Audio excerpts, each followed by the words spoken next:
Scared?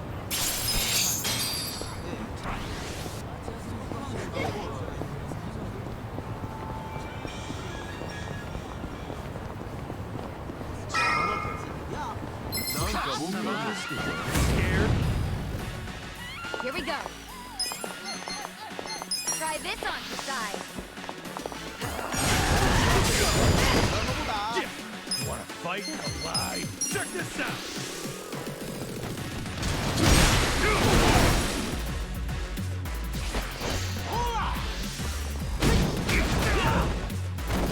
You're gonna be in a whirl. Get cocky. Watch this. Have fun with this. Come up. Weak.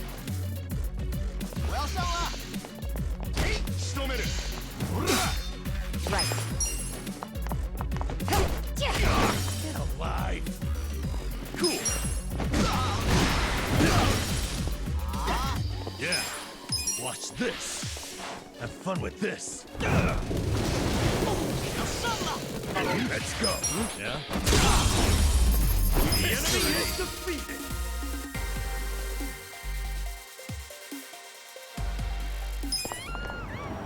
My back is killing me.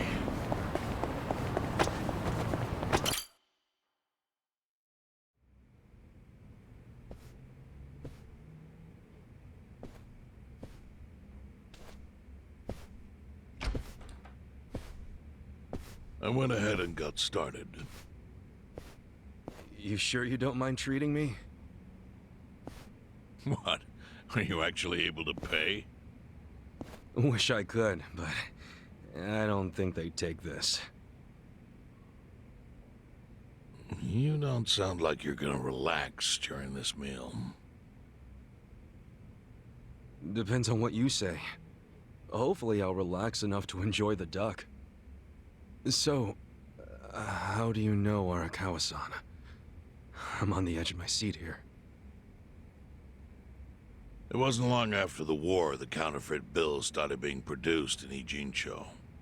It was top secret. Only the heads of the Seiryu clan and the Liumang, plus some officers, knew about it. Outside of that inner circle, they also had to hire people to smuggle the bills. Smugglers? And one of them was a traveling actor. His name was Toshio Arakawa. He was Masumi Arakawa's father. What?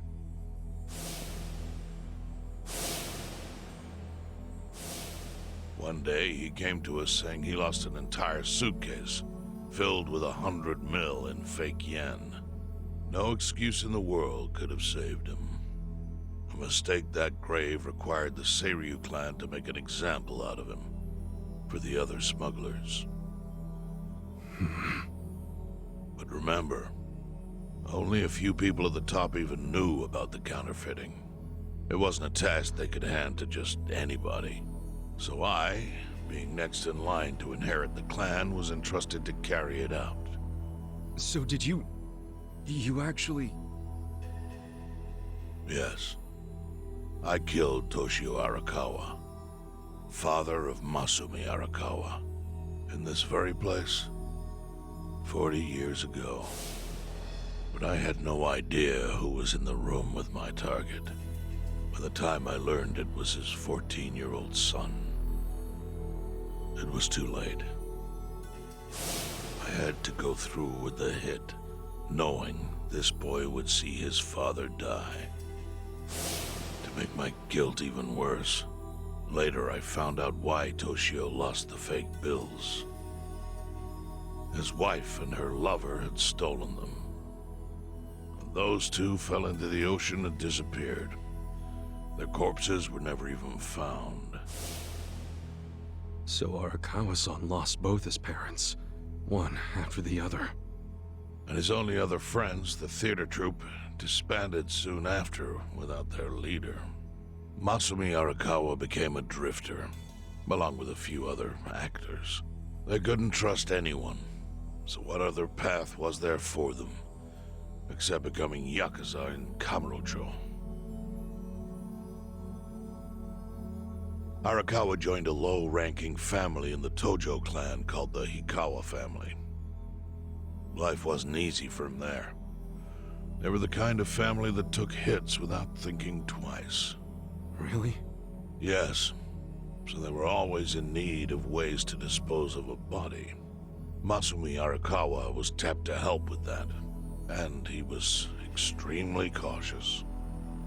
To do it, he started coming all the way to the homeless camp in Ijincho. Really? Even though the family was based in Tokyo? Why? Well, truthfully, he wanted an excuse to come to Yokohama, because it would afford him opportunities to hunt his father's killer. I see. So Arakawa-san was using the homeless camp to dispose of bodies all the way back then. Indeed. As for his hunt, he researched Yakuza and criminals every time he was here. All he started with was a single clue. His own childhood memory of the suspicious waiter he saw here that night. Eventually, 7 years after the murder, I received an invitation to come here. He signed his invitation Masumi Arakawa. It was a bold declaration, and I knew immediately the running would be futile. So I came here, alone. I didn't even bring a bodyguard. Why the hell not? Well, to put it simply, I was prepared to die. But, I mean... In this line of work, there are no good ways to die. And I can think of worse ways to go that would not give that boy the justice he'd earned. The memory of what I'd done to him never left me, you know. It was always like a small bone stuck in my throat.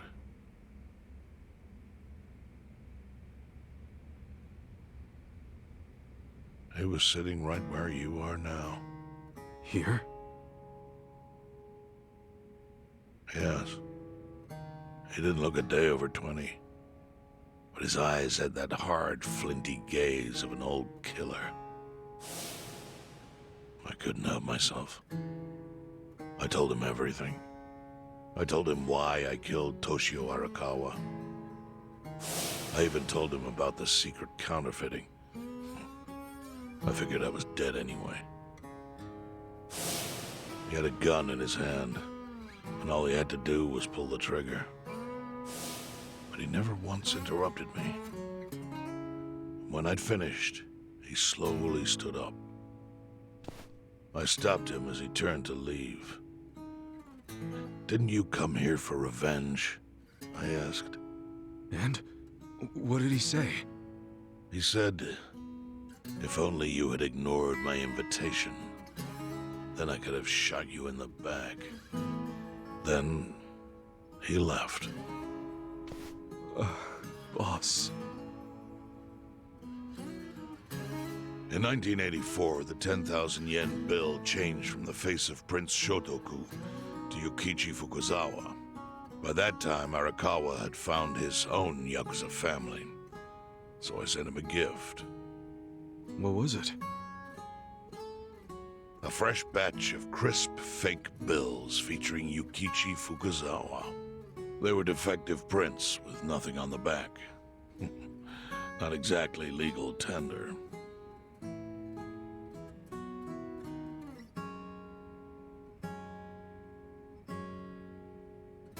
Then, how was that a gift? It's hard to explain. If I had to say, it was out of gratitude. Sure, but for what? I should have died that day I met with Arakawa. It would have been right. And yet he spared me. Not only that, but he lifted a terrible weight from my chest. Furthermore, it's not an exaggeration to say the equilibrium among the Ijin Three continues to this day because of him. Wow. I owe him an unfathomable debt. And one day I must pay it back.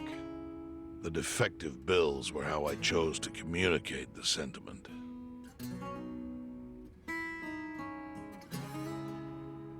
The counterfeiting secret is Ijincho's weakness. And it was only thanks to Arakawa that the Ijin 3 could continue to secretly wield that power. But of course, that means if he ever feels like it was a mistake to let me live, he can use the fake bills to unravel everything I've built. The gift wasn't the bills themselves. They were leverage. I actually wrote something on the back to that effect. Neither justice nor mercy should tip the scale. It means that those in power must reward and punish where necessary. I felt it was an appropriate message. I suppose the writing is faded at this point. Whoa.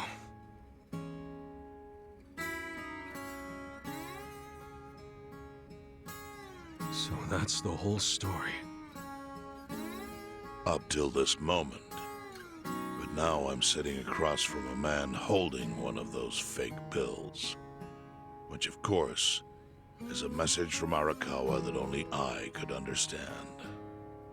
The message is, Masumi Arakawa sees you as a beloved family member. Arakawa-san thinks of me as family. He would not have placed that bill in your pocket lightly. Do you see its significance now? After everything I've told you? There is almost no doubt in my mind that Arakawa did not want you killed. So he didn't shoot you out of malice. He shot you so that you would be brought here, be saved by the homeless, and eventually meet up with me. Do you see? That's everything I can tell you. That's plenty. Thank you, Chairman. I see it all now. I always kind of figured. You did? Well, it's your move now. I've only told you what I know, so... It's okay. That's enough. I trust you. Well, I don't hear that often. Yeah, neither do I. Not even from my friends. But those friends are trustworthy to me. And so are you. I believe everything you said. And my faith in Arakawa-san is coming back strong. Kasuga, Yeah? are you a blood relative of Arakawa's? No, it's not like that. I see. Well, he must have been happy to have such loyalty as yours. As proud as any father, I think.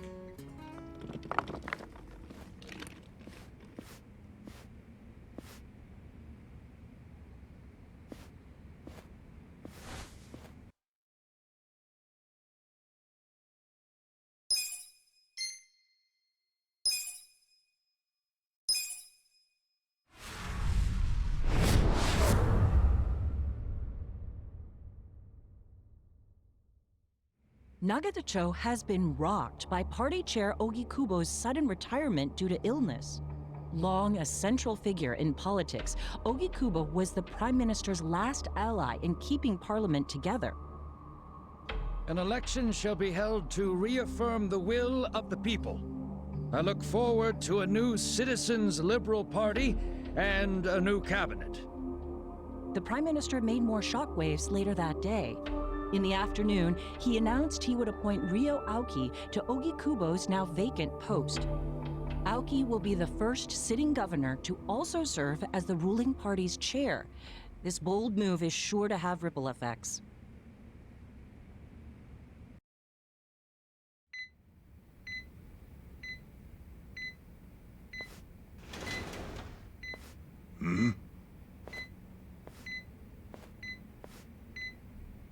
How are you feeling, former chairman?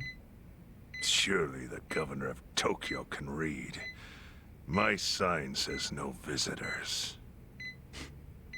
Oh, suddenly rules are important to you. Naturally. Shouldn't you concern yourself with the rules you've already broken? For example, counterfeiting. Your crimes put the entire national economy at risk. Do you know how many lives were saved by what you call a crime? Hundreds. Any politician can say they built a road or passed a law. But how many can say they caught people who fell through the cracks? You think you're talented enough to do that in my stead? Oh, I've got plenty of talents. I just use them very differently compared to you. For example, I managed to fit your downfall into my already very busy schedule. The governor is the party chair. Nothing could be more ripe for corruption. Oh. Everything I'm gonna do will be labeled scandalous by withered old men like you. But by next year, Japan will have a new standard, and it will have been written by me. Spoken like a true amateur. Amateur, huh? Let me ask you. Do you remember my first election 10 years ago? I asked you for the Citizens Liberal Party endorsement. You insulted me. Your exact words were, "Bleach Japan is a bunch of kids playing at politics." Your home district is Kanagawa's second, isn't that right? I'm happy to tell you, Bleach Japan will be running a candidate there in the next election cycle, and he'll have the Citizens Liberal Party's ringing endorsement. So, how does it feel to have everything taken from you by a bunch of kids? Our candidate's victory in Kanagawa's District 2 is all but certain. So I've come up with a plan for taking out the trash in Ijincho. Of course, we'll probably lose half the population. Are you calling the people of Ijincho trash? I'm calling them disposable. Pardon me? What did you call them? People who fell through the cracks? Can't you see that's their own fault for becoming so dependent on the gray zones? They're responsible for maintaining their home, and they failed. That's what makes them disposable. But I must be going. As I said, I've got a busy schedule. Happy retirement, my former chair. I truly wish that for you. I hope you'll visit Ijincho after its beautiful new developments are complete. You'll hardly recognize it, and I can't wait to see the look on your face when you see it.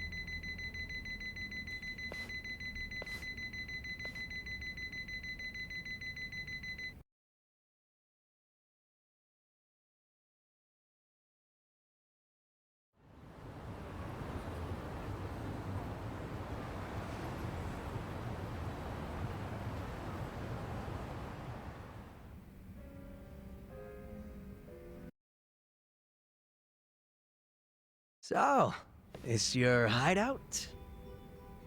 Yep, go ahead. Make yourself at home.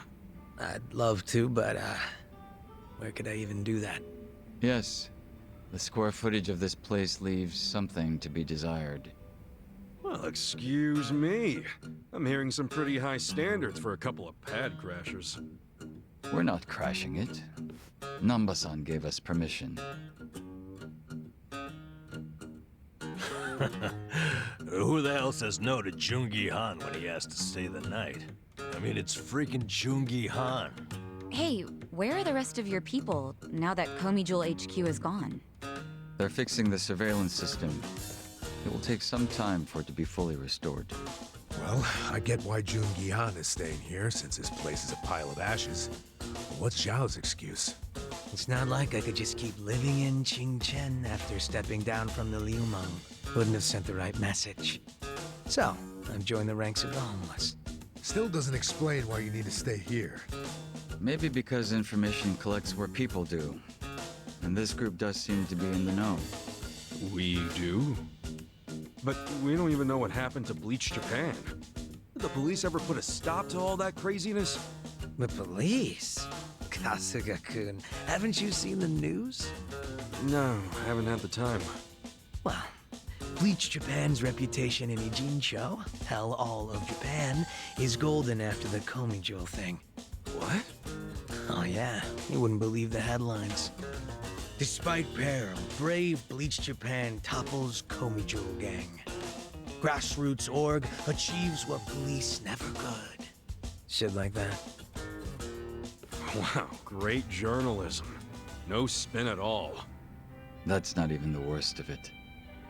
The reports say the Komijo committed arson during its fight with Bleach Japan. And in the blaze, Bleach Japan director Ogasawara perished. He's dead? Wait, what happened? He was definitely alive after the fire. That's when we interrogated him. Yeah, then the Omi Alliance rescued him. Why would he be... Wait, did they? Yes, they probably killed him. I had that thought right away. At least he died the way he wanted to, as a hero of the revolution. That guy? A hero? Why'd they kill him? Because he squawked like a bird when you interrogated him. Why wouldn't they off the guy? Now they're just milking his death for all it's worth. Honestly, it's a brilliant move, making it look like he died in the Komi fire. No crime reports, cops and doctors wouldn't bat an eye. And Bleach Japan gets a nice, tragic death to go on about. Damn. I wish we'd picked a fight with dumber enemies. But what can we do? Go to the police and explain how we abducted Ogasawara? What would be the point? Half the force is on Mabuchi's payroll. They would just book our asses. So Aoki has everyone marching along to his little tune. All in step. Young master. Okay, Bleach Japan's got us by the short hairs there.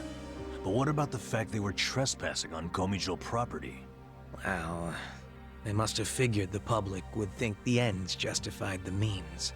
And they were right. The public thinks Bleach Japan is the hero of this story. The police will never prosecute them for trespassing. At this rate, the Komijo and the Liumang are going to be extinct in Ijincho. And people like you who give us shelter will be an endangered species. I wish I didn't have to say this, but I suggest you make other living arrangements. I can't. I'm waiting for someone to contact me here. Who?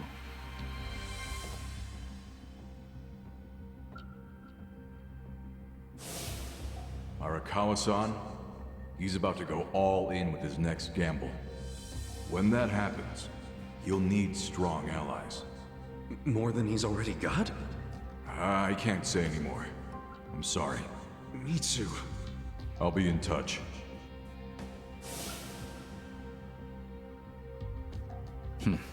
Well then. But isn't Masumi Arakawa the man who shot you? The boss wasn't trying to kill me. He shot me so I could live. Sorry, but don't you think that's still kinda fucked up? It's a long story. Buy me a beer sometime and I'll tell you all about it. But right now, while we've got you on the team, we need to get shit done.